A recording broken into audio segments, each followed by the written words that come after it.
ಎಲ್ರಿಗೂ ನಮಸ್ಕಾರ. ನಾನು ಇವತ್ತಿನ ವಿಡಿಯೋದಲ್ಲಿ ನೀತಿ ಪಾಠ ನಾನು ಎಲ್ಲೋ ಒಂದ್ ಕಡೆ ವಿಡಿಯೋದಲ್ಲಿ ನೋಡಿದ್ದೆ. ಸೊ ನೀತಿ ಪಾಠದ ಬಗ್ಗೆ ಈ ವಿಡಿಯೋದಲ್ಲಿ ಮಾಹಿತಿನ ನಿಮಗೆ ಕೊಡ್ತಾ ಹೋಗ್ತೀನಿ. ನಾವ್ ಏನ್ ಮಾಡಿರ್ತೀವೋ ಅದು ರಿಟರ್ನ್ ಆಗುತ್ತೆ, ಕರ್ಮ ರಿಟರ್ನ್ ಹಾಗೆ.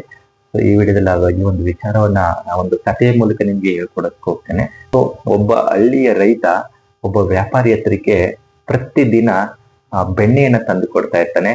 ಸೊ ಬೆಣ್ಣೆ ಕೊಟ್ಟ ಆದ್ಮೇಲೆ ಅವನು ಮನೆಗೆ ಅಂಗಡಿ ಮತ್ತೆ ಒಂದು ಬೇಕರಿ ಎರಡು ಇರುತ್ತೆ ವ್ಯಾಪಾರಿ ಹತ್ರ.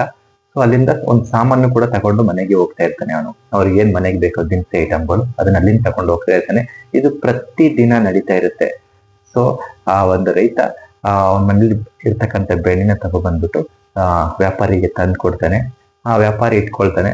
ಸೊ ಆ ದುಡ್ಡಲ್ಲೇ ಅವನು ಸಾಮಾನು ತಗೊಂಡು ಹೋಗ್ತಾ ಇರ್ತಾನೆ. ಮನೆಗೆ ಏನ್ ಬೇಕು ದಿನಸಿ ಐಟಮ್ಗಳು ಅದನ್ನ ತಗೊಂಡು ಇದು ಪ್ರತಿ ದಿನ ನಡೀತಾ ಇರುತ್ತೆ. ಸೊ ಒಂದ್ ದಿನ ಏನ್ ಮಾಡ್ತಾನೆ, ಆ ರೈತ ಅಲ್ಲಿಂದ ಬೆಣ್ಣೆನ ತಂದು ವ್ಯಾಪಾರಿಗೆ ತಂದು ಕೊಡ್ತಾನೆ. ತಂದ್ಕೊಟ್ಟು ಹೊರಟೋಗ್ತಾನೆ. ಆ ವ್ಯಾಪಾರಿ ಏನ್ ಮಾಡ್ತಾನೆ, ಯಾಕೋ ಸ್ವಲ್ಪ ಕಡಿಮೆ ಇರೋಂಗಿದೆಯಲ್ಲ ಅಂತೇಳಿ ಅದ್ರಲ್ಲಿ ತೂಕ 3/4 kg ಮಾತ್ರ ಇರುತ್ತೆ, 1 kg ಬದಲು.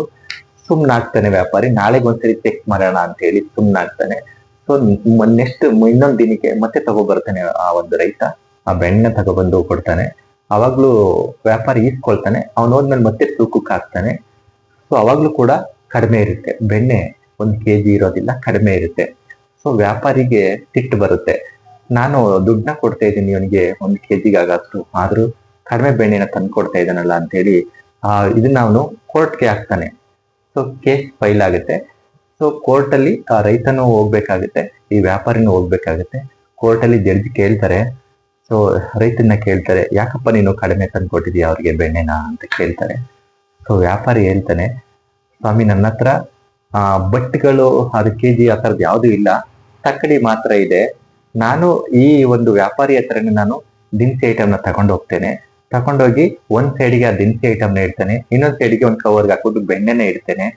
ಸೊ 2 ಸಮ ಆದಾಗ ನಾನು ಅವನಿಗೆ ತಂದ್ಬಿಟ್ಟು ವ್ಯಾಪಾರಿಗೆ ಬೆಣ್ಣೆನ ನಾನು ಪ್ರತಿದಿನ ಕೊಡ್ತಾ ಇದ್ದೆ ಅಂತ ಹೇಳ್ತಾನೆ.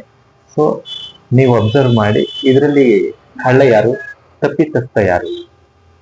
ಆಕ್ಚುಲಿ ಆ ವ್ಯಾಪಾರಿನೇ ಅವನ್ ದಿನಸಿ ಐಟಮ್ಗಳನ್ನ ಕಡಿಮೆಗೆ ಕೊಡ್ತಾ ಇರ್ತಾನೆ. ಸೊ ಮುಗ್ಧ ರೈತ ಇದರಲ್ಲಿ ತಪ್ಪಿತಸ್ಥನಾಗಿರೋದಿಲ್ಲ. ಸೊ ವ್ಯಾಪಾರಿನೇ ತಪ್ಪಿತಸ್ಥನಾಗಿರ್ತಾನೆ. ವ್ಯಾಪಾರಿನೇ ಕಡಿಮೆಗೆ ದಿನಸಿಗಳನ್ನ ಕೊಡ್ತಾ ಇರ್ತಾನೆ.